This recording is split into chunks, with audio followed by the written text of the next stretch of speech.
ప్రతి దీపావళి మొదలవుతుంది ఒకే ప్రశ్నతో. ఈసారి ఖర్చు తగ్గించి ఎలా ప్రత్యేకంగా చేసుకోవాలి? ఈసారి మనవాళ్ళ దగ్గరే కొంటాం. లోకల్గా, సింపుల్గా, నిజాయితీగా. మాల్కి కాదు, మన ఊరి మార్కెట్కే వెళ్లారు. అక్కడ ప్రతి స్టాల్లో ఒక కథ ఉంది. సార్, నెక్స్ట్ జెన్ జీఎస్టీతో మిఠాయిలపై ట్యాక్స్ 5% తగ్గింది. నిజమైన దీపావళిలా ఉంది ఈసారి.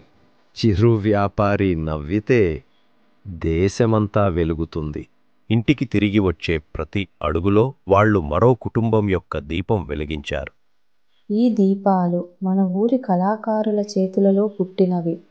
అందుకే ఇవి మరింత వెలుగునిస్తాయి. ఈ దీపావళికి మనం దీపాలు మాత్రమే కాదు, జీవనోపాధులు వెలిగించాం.